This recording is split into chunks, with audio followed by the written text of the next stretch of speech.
Hola y bienvenidos a esta lección. A continuación vamos a ver la estructura switch en Java. ¿Están listos? ¡Vamos! Bien, como podemos observar en la imagen, a continuación vamos a estudiar la estructura switch, en la cual lo primero que se va a hacer es evaluar una expresión, y en este caso la expresión no tiene que ser de tipo boolean. En este caso las comprobaciones pueden ser de tipo numérico o de tipo string. Así que a diferencia con el if, en el cual utilizábamos solamente expresiones booleanas, en este caso las comprobaciones pueden ser con tipos numéricos o de tipo string. Y dependiendo de si coincide alguno de los casos que estamos comprobando, si coincide por ejemplo con el primer caso, entonces se ejecutan las sentencias de este caso. Y si coincide con el segundo caso, entonces se ejecutan las sentencias del segundo caso. Y así sucesivamente vamos a poder agregar varios casos. Y una vez que termina de comprobarse cada uno de los casos, termina nuestro ciclo switch. Sin embargo, para poder terminar cada uno de los casos, además de la sentencia que queremos ejecutar, es importante agregar la sentencia break. Si no agregamos esta sentencia break, entonces lo que va a suceder es que va a continuar evaluando los casos. Se revisa el caso 1, se ejecuta la sentencia 1, si es que coincide, y si no tenemos break, entonces lo que va a suceder es que se va a continuar evaluando los siguientes casos. En cambio, si tenemos break, lo que sucede es que en lugar de evaluar los siguientes casos, termina la estructura switch y ya no se evalúa ninguno de los otros casos. Bien, vamos a poner esto en práctica para que quede más claro. Así que vamos a eliminar nuestro código, vamos a quitar este código que tenemos en el método main y vamos a empezar con nuestro ejercicio de la estructura switch. En este caso vamos a retomar el ejercicio de convertir un número a texto. Y de esta manera vamos a poder comparar incluso también lo que hicimos con la estructura if-else y también compararla con la estructura switch, ya que son estructuras similares. Sin embargo, la estructura switch es más recomendada, por ejemplo, cuando estamos creando menús. Por ejemplo, si le damos al usuario la opción de seleccionar la opción 1, una opción 2, la opción 3, etc., entonces el switch es una opción excelente. Y no así el uso de if-else, ya que el código sería un poco más complejo de leer. Para ello es la estructura switch para este tipo de casos. Así que en este caso vamos a poner en práctica el ejercicio de convertir un número a texto. Así que definimos nuestra variable número.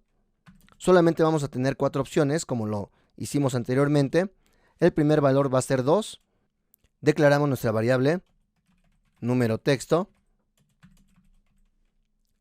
Y de manera por default le asignamos el valor desconocido, en caso de que no coincida con ninguna de las comprobaciones que vamos a realizar.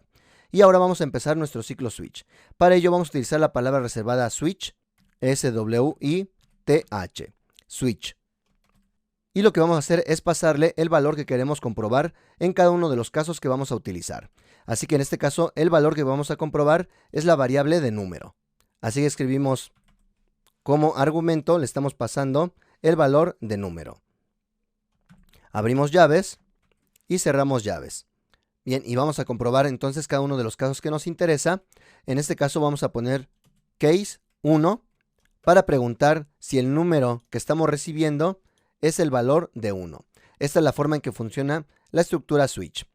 Pasamos el caso que queremos comprobar y se va a comparar con el número que hemos proporcionado, con el argumento que hemos proporcionado. Así que en caso de que sea el número 1, entonces la variable de número texto le asignamos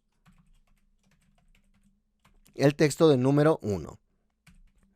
Y aquí es donde entra el concepto de break. Si no agregamos break, entonces se va a seguir con las comparaciones de los demás casos. En cambio, si agregamos la palabra break, lo que sucede es que termina hasta aquí la comprobación y entonces termina también la estructura switch.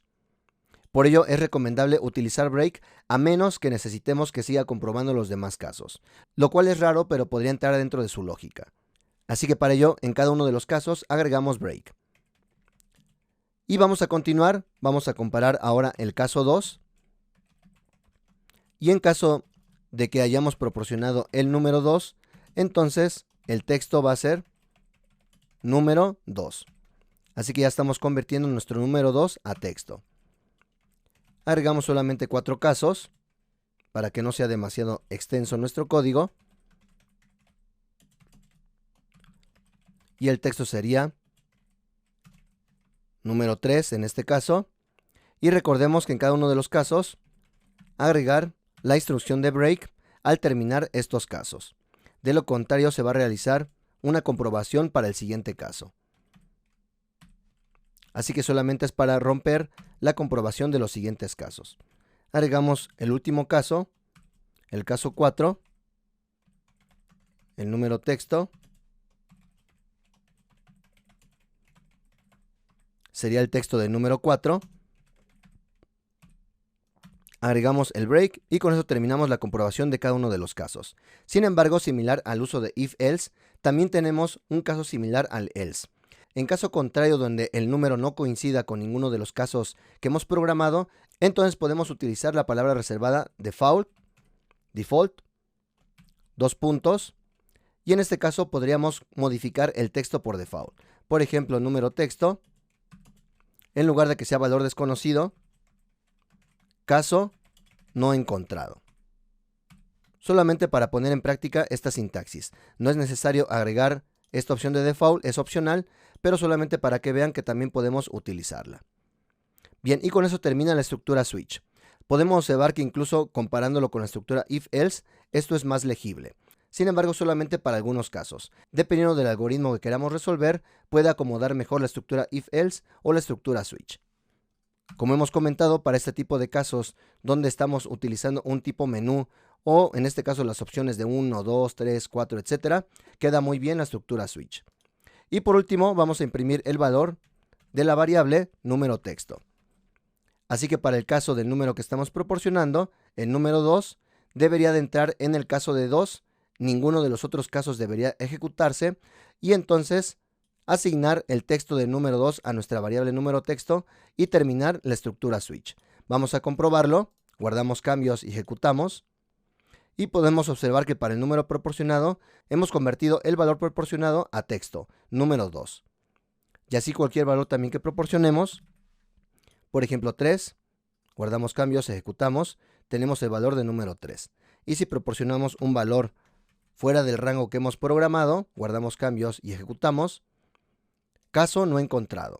Así que todo está funcionando correctamente según los casos que hemos programado. Ahora se les deja como ejercicio ejecutar paso a paso este código, ya que con esto va a quedar más claro cómo funciona esta estructura switch en caso que todavía tengan duda. Pero básicamente cómo funciona es que proporcionamos un parámetro a la estructura switch. Se recibe este parámetro y vamos comprobando cada uno de los casos si es que coincide el parámetro que hemos proporcionado con el caso que queremos comprobar. Y si coincide el caso, entonces se ejecuta el código de este caso. Y si agregamos break, entonces termina la ejecución de la estructura switch, concluye por completo y nos vamos directamente a la siguiente línea posterior a la estructura switch. En caso de que no agreguemos break, lo que va a suceder es que va a continuar con el siguiente caso. Pero en la mayoría de las situaciones esto no es deseable, así que por ello recuerden que deben de agregar el break en cada uno de los casos. Bien, eso es todo por esta lección y nos vemos en el siguiente video. Saludos.